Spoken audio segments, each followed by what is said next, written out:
기도의 삶 공부를 시작하신 한 분 한 분을 축복하고 환영합니다. 기도의 삶 공부를 하면 무엇이 좋을까요? 첫째, 기도의 습관이 자리 잡게 됩니다. 데살로니가전서 5장 17절에서 끊임없이 기도하라고 권면합니다. 어떻게 기도를 쉬지 않고 끊임없이 할 수 있을까요? 그것이 가능한 일일까요? 그런데 우리가 쉬지 않고 끊임없이 하고 있는 것이 하나 있습니다. 그것은 바로 호흡입니다. 호흡을 멈추면 우리는 죽게 됩니다. 마찬가지로 영혼의 호흡인 기도를 멈추면 그리스도인의 생명력은 사라집니다. 그래서 영혼의 호흡인 기도를 끊임없이 쉬지 말고 하라고 성경이 말하는 것입니다. 하지만 숨 쉬는 것은 자동적으로 되는데 영혼의 호흡인 기도는 습관이 될 때까지 훈련이 필요합니다. 이 훈련을 기도의 삶 공부가 도와드릴 겁니다. 둘째, 성경이 가르쳐주는 올바른 기도를 배우게 됩니다. 사실 우리가 기도라고 한 많은 경우에 성경적인 기도가 아니라 주문이나 미신적인 기도를 했는지도 모릅니다. 하나님의 응답을 받기 위해서는 하나님이 가르쳐주신 기도, 즉 성경적인 기도를 배워야 합니다. 셋째, 기도의 문화를 형성해 갑니다. 기도는 사실 개인적인 것이 아니라 공동체적인 것입니다. 나 홀로 돌을 닦고 수행하기 위해 하는 것이 기도가 아니라 서로의 필요를 위해 기도해 주면서 섬기는 것이 바로 기도입니다. 예수님은 교회가 만민을 위해 기도하는 집이 되어야 한다고 하셨습니다. 내 힘으로 할 수 없는 어려움들 앞에서 우리는 맥없이 주저앉아 있는 사람들이 아니라 하나님의 도우심을 구할 수 있는 중보 기도자입니다. 기도의 삶 공부를 통해 기도를 요청하고 또 기도로 섬기는 기도의 문화를 함께 만들어 가봅시다. 넷째, 기도의 지경을 넓혀가게 됩니다. 자신만을 위해 기도하는 것이 아니라 이웃, 교회, 나라와 열방을 위해 기도하면서 기도의 지경이 넓어져 갑니다. 또 함께 기도하는 기도의 동력자들을 얻게 되므로 지치지 않는 기도의 삶을 살게 됩니다. 기도의 삶 공부로 기도의 습관이 형성되고 하소연이나 주문이 아니라 참된 기도를 함으로 하나님과의 관계가 튼튼해지며 또 기도 공동체에 소속이 되어 나라와 이웃을 위해 기도로 섬기는 중보 기도자의 삶을 사시게 될 겁니다. 이제 혼자 기도하지 마시고 같이 기도합시다. 오늘은 기도의 삶 첫 시간으로 기도란 무엇인지 그 정의부터 살펴보겠습니다. 웹스터 사전은 기도를 인간이 자신의 언어와 생각을 사용하여 경건히 그리고 겸손하게 신에게 접근하는 행위라고 정의합니다. 기도는 인간이 신에게 접근하는 방식인 것입니다. 그러고 보면 동물과 사람의 큰 차이점이 바로 기도인 것 같습니다. 미개한 아마존의 원주민이라 할지라도 사람은 천둥 번개가 치면 두려워하며 나뭇가지 하나라도 꽂아놓고 전능자에게 빕니다. 하지만 아무리 지능이 높은 고릴라라 할지라도 기도하는 고릴라는 없습니다. 물고기가 헤엄을 치는 것처럼 새가 하늘을 나는 것처럼 사람이라면 누구나 다 본능적으로 기도를 합니다. 왜일까요? 그것은 하나님이 사람을 영적인 존재로 창조하셨기 때문입니다. 아담이라는 뜻은 하나님의 영을 담은 붉은 흙이란 뜻이랍니다. 고릴라나 사람이나 육신은 흙으로 지어졌기 때문에 겉으로는 비슷해 보일지 모르지만 오직 사람만이 신과 교통할 수 있는 영적인 존재입니다. 창세기 2장 7절 말씀.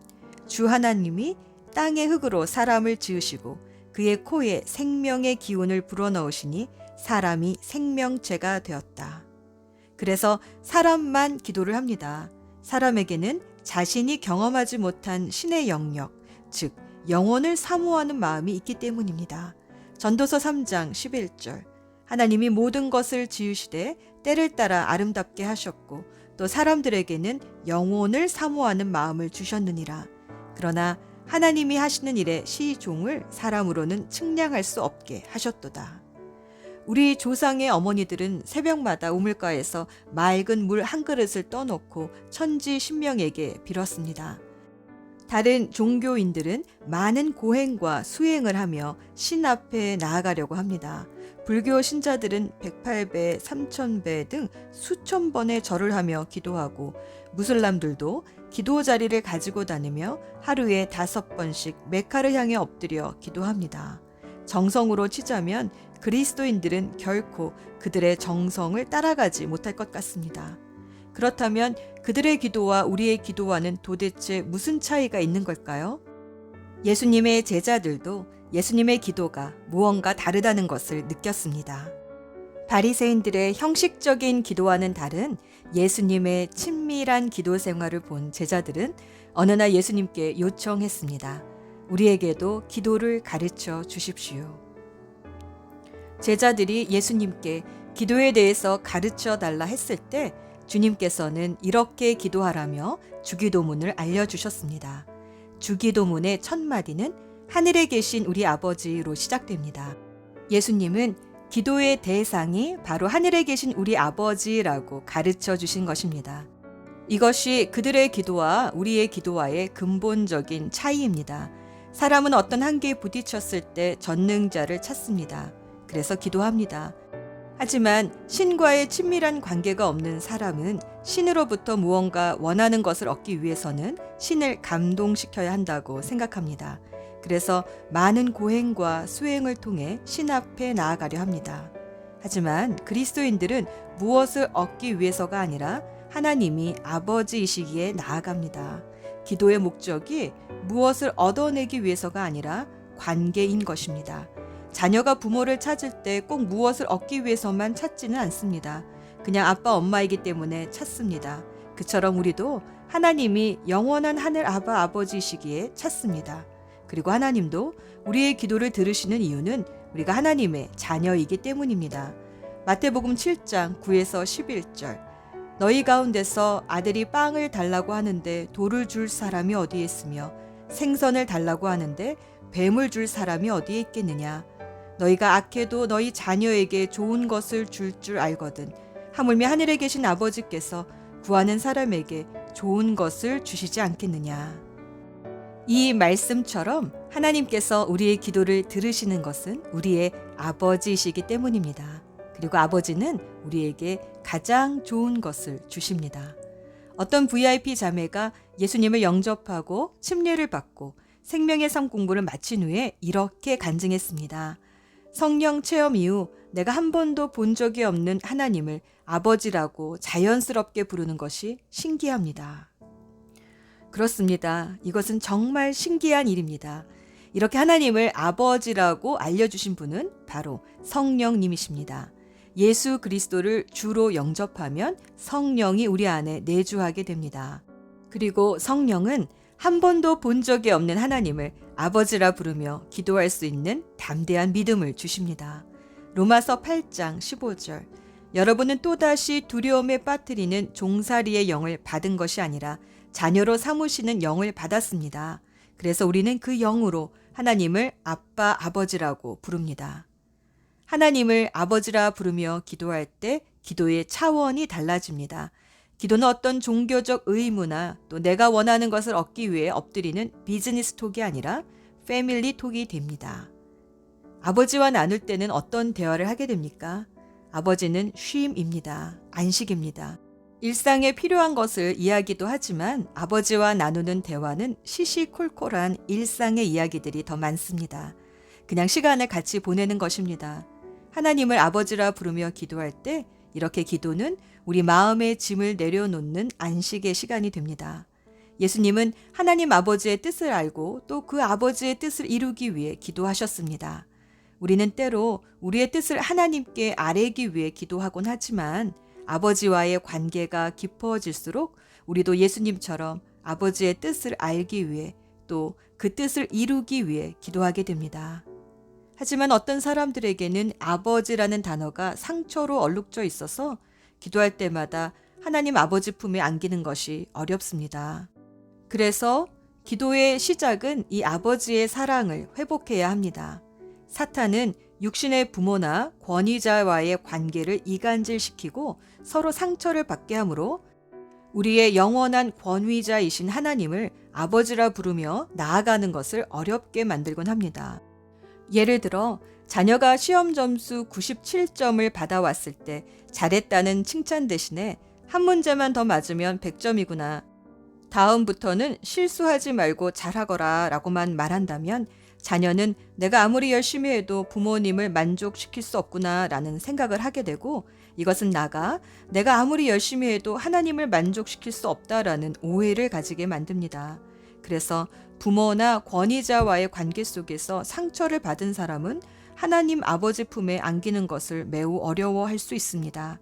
그러나 성령님은 성경 말씀을 통해 진짜 하나님 아버지가 어떤 분이신지 만나게 해주십니다. 특히 돌아온 탕자의 이야기 속에서 만나는 하나님 아버지를 통해 우리는 아버지의 사랑을 회복할 수 있습니다. 누가복음 15장 20에서 24절, 이 말씀 속에서 만나는 하나님 아버지는 내가 떠난 길 끝에서 하루 종일 기다리시는 분이십니다. 내가 아무리 엉망진창 거짓골이 되었어도 멀리서 그 그림자만 보고도 알아보시고 달려오셔서 내가 무슨 말을 꺼내기도 전에 이미 두 팔 벌려 내 목을 껴안으시고 입맞추시는 분이십니다. 나는 너무나 면목이 없어 이제 종으로 살겠습니다 하고 엎드리는데 가장 좋은 옷을 꺼내 입히시고 손에 가락지를 끼워주시고 내 더러워진 발에 신을 신기십니다. 그뿐 아니라 기쁨에 못 이기셔서 살찐 송아지를 잡아 잔치를 베풀어 주시는 자식 사랑 팔불출 아버지십니다. 나의 수치와 연약함을 지적하는 큰 아들에게는 나를 변호해 주시는 사랑의 눈먼 아버지이십니다. 때로 사탄이 그동안 지내오면서 겪었던 세상 권위자들에 대한 상처로 하나님 아버지와 나 사이를 이간질하고 가로막을 때 탕자를 반겨주시던 긍휼과 사랑의 아버지 품으로 다시 달려가 안겨봅시다. 변함없는 아버지의 품에서 사랑을 느껴봅시다. 그것이 기도입니다. 그런데 이 하나님을 아버지라 부를 수 있는 특권을 주신 분이 누구이십니까? 그렇습니다. 예수 그리스도이십니다. 그래서 우리는 나의 정성이나 수행, 노력이 아닌 예수 그리스도의 이름을 믿는 믿음으로 기도합니다. 하나님을 아버지라 부를 수 있는 특권을 주신 예수 그리스도의 이름으로 기도하는 것이 우리의 기도입니다. 요한복음 1장 12절 말씀. 그러나 그를 맞아들인 사람들, 곧 그 이름을 믿는 사람들에게는 하나님의 자녀가 되는 특권을 주셨다. 예수 그리스도를 믿는 사람은 하나님의 아들, 딸이 됩니다. 이것을 믿는 사람은 이제 하나님 앞에 담대하게 나아가 예수님의 이름으로 기도할 수 있습니다. 요한복음 16장 23에서 24절. 그날에는 너희가 나에게 아무것도 묻지 않을 것이다. 내가 진정으로 너희에게 말한다. 너희가 아버지께 구하는 것은 무엇이나 아버지께서 내 이름으로 주실 것이다. 지금까지는 너희가 아무것도 내 이름으로 구하지 않았다. 구하여라. 그러면 받을 것이다. 그래서 너희의 기쁨이 넘치게 될 것이다. 거룩하신 하나님 앞에 가면 우리의 죄가 저절로 드러납니다. 그래서 죄책감과 두려움 때문에 하나님 앞에 나아가는 것이 어렵습니다. 하지만 예수님이 나의 죄값을 치루어 주셨음을 믿는 사람은 주님 앞에 담대히 나아가 하나님을 아버지라고 부를 수 있습니다. 죄는 우리 육신 가운데 붙어 있기 때문에 우리가 육신 가운데 사는 동안에는 죄가 계속 우리를 유혹하고 또 그 유혹에 때때로 넘어지기도 합니다. 그러면 사탄은 그때를 놓치지 않고 우리를 정죄합니다. 그러나 예수님은 죽으셨을 뿐 아니라 지금도 살아계셔서 이런 연약한 우리를 위해 하나님 보좌 우편에서 지금도 우리를 위해 기도하고 계십니다. 로마서 8장 34절. 누가 감히 그들을 정죄하겠습니까? 그리스도 예수는 죽으셨지만 오히려 살아나셔서 하나님의 오른쪽에 계시며 우리를 위하여 대신 간구하여 주십니다. 예수 그리스도의 이름으로 기도할 때마다 우리에겐 회개의 기회가 주어집니다.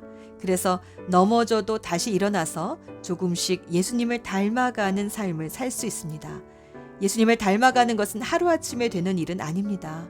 하지만 예수 그리스도의 이름으로 산다는 것은 정죄감이나 죄책감으로 괴로워하며 사는 것이 아니라 용서받은 기쁨으로 사는 것입니다. 어제 못한 일을 오늘 할 수 있다면 오늘 못하는 것은 내일 할 수 있다라는 믿음으로 사는 것입니다. 이렇게 계속해서 용서를 받다 보면 우리도 용서의 삶을 살게 됩니다. 그래서 예수님의 이름으로 기도하는 사람은 용서의 삶을 사는 사람입니다. 예수님은 10,000달란트 빚진 자의 이야기를 통해서 참으로 내가 용서받았음을 믿는 사람이 용서하는 삶을 산다고 말씀하셨습니다.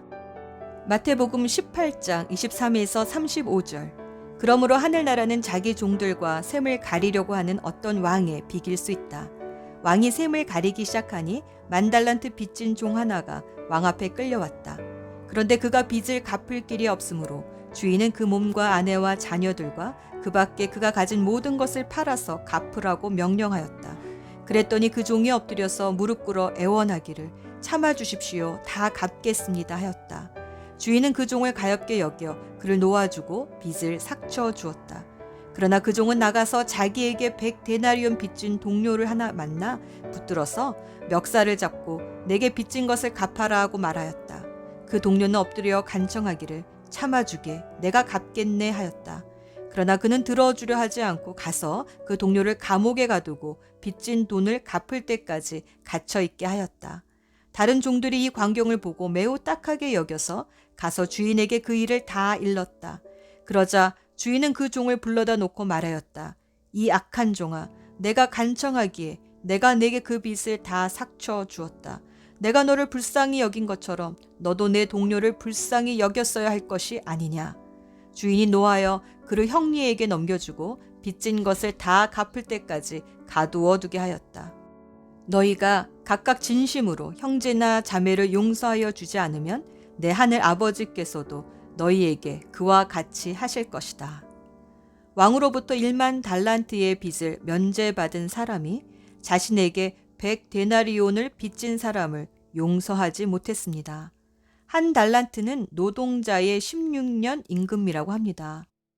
그렇다면 10,000달란트는 노동자의 16만 년의 임금입니다. 도저히 계산이 안 됩니다. 그런데 왜 10,000달란트의 빚을 왕으로부터 면제받은 사람이 자신에게 고작 100데나리온 빚진 사람을 용서하지 못했을까요? 자신이 용서받았다는 것을 정말 믿기는 한 걸까요? 아니면 그 감격을 벌써 잊어버린 것은 아닐까요? 누가복음 7장 47절에서 자신의 죄를 사함받은 것에 대한 감격이 적을수록 예수님을 덜 사랑하는 사람이라고 말합니다. 다시 말하면 예수님을 많이 사랑할수록 우리는 더 용서할 수 있습니다. 예수 그리스도의 이름으로 기도하는 것과 용서는 그래서 깊은 관련이 있습니다. 정말로 예수님이 나의 죄값, 내가 도저히 갚을 수 없는 10,000달란트의 빚을 대신 갚아주셨다는 것을 믿고 감사하는 사람은 자신에게 100데나리온 빚진 사람 정도는 얼마든지 넉넉히 용서할 수 있습니다. 예수 그리스도의 이름으로 기도하는 사람은 그래서 이렇게 용서의 삶을 사는 사람입니다. 예수님의 이름은 또한 우리 기도 응답의 확증이기도 하십니다. 로마서 8장 32절. 자기 아들을 아끼지 않고 우리 모두를 위하여 내주신 분이 어찌 그 아들과 함께 모든 것을 우리에게 선물로 거저주지 않으시겠습니까? 때로 하나님이 내 기도를 정말 들어주실까 하는 의심이 들 때 예수 그리스도의 이름이 힘을 줍니다. 아들까지 주셨는데 하나님께서 무언들 아끼겠습니까? 이렇게 예수 그리스도의 이름으로 기도하는 사람은 하나님이 반드시 응답해 주실 것이라는 믿음으로 기도하게 됩니다. 그러면 예수님이 요한복음 16장 14절에서 말씀하신 것처럼 기쁨의 삶을 살게 됩니다. 기도의 결과는 기쁨입니다. 기도가 마르면 기쁨도 마릅니다. 우리에게 이 예수의 이름이 있습니까? 베드로와 요한에게는 예수의 이름이 있었습니다. 성전 미분에 안진뱅이가 돈을 달라 구했을 때 그에게 믿음이 있는 것을 보고 베드로와 요한은 이렇게 기도했습니다. 사도행전 3장 6절. 베드로가 말하기를 은과 금은 내게 없으나 내게 있는 것을 그대에게 주니 나사렛 예수 그리스도 이름으로 걸으시오 하였을 때 안진뱅이가 일어섰습니다. 중세의 신학자 토마스 아퀴나스가 교황을 접견했을 때 당시 교황은 그에게 이렇게 자랑했다고 합니다. 사도 베드로 당시의 교회에는 은과 금이 없었지만 우리 교회는 은과 금으로 넘쳐납니다. 그러자 토마스 아퀴나스가 침통한 얼굴로 이렇게 답했다고 합니다. 오늘 우리 교회가 은과 금은 풍성해졌는지 모르지만 예수의 이름으로 안진뱅이를 일으키는 권세는 잃어버렸습니다. 예수님의 이름으로 기도할 때 놀라운 일들이 생깁니다. 그 이름의 권세를 회복하는 기도를 합시다. 예수님의 이름으로 기도할 때 또 우리는 혼자 기도하는 것이 아닙니다. 왜냐하면 예수님이 우리에게 막강한 기도짝을 보내주시기 때문입니다. 바로 성령님이십니다. 로마서 8장 26에서 27절. 이와 같이 성령께서도 우리의 약함을 도와주십니다. 우리는 어떻게 기도해야 할지도 알지 못하지만 성령께서 친히 이루 다 말할 수 없는 탄식으로 우리를 대신하여 간구하여 주십니다. 사람의 마음을 꿰뚫어 보시는 하나님께서는 성령의 생각이 어떠한지를 아십니다. 하나님은 우리가 어떻게 기도해야 할지 모른다는 것을 잘 아십니다. 생각해 봅시다. 하나님은 신이시고 우리는 인간입니다. 기도는 대화라고 하는데 인간인 우리가 하나님의 언어를 알아들을 수 있을까요? 또 우리가 어떻게 하나님의 언어로 우리의 사정을 알을 수 있을까요? 이때 도와주시는 분이 성령님이십니다.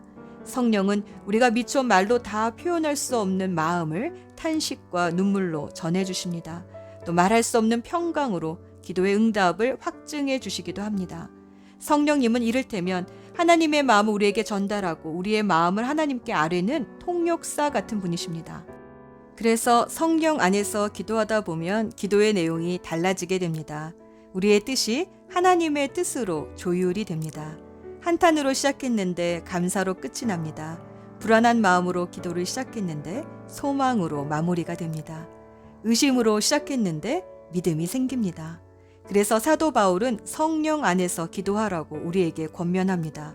에베소서 6장 18절. 온갖 기도와 간구로 언제나 성령 안에서 기도하십시오. 이것을 위하여 늘 깨어서 끝까지 참으면서 모든 성도를 위하여 간구하십시오. 성령 안에서 기도하다 보면 온갖 기도와 간구로 그리고 언제나 기도할 수 있습니다. 성령 안에서 기도할 때 성령께서 우리로 하여금 늘 깨어서 끝까지 참으면서 모든 성도를 위해 기도할 수 있도록 도와주십니다. 이렇게 우리의 기도는 다릅니다. 전능하신 하나님을 아바 아버지라 부르며 하나님을 아버지라 부를 수 있는 특권을 주신 예수 그리스도의 이름으로 성령 안에서 기도합니다. 앞으로 기도의 삶 공부를 통해 이처럼 우리의 기도를 받으시고 응답하시는 하나님을 더욱더 알아가게 될 것입니다. 수고하셨습니다.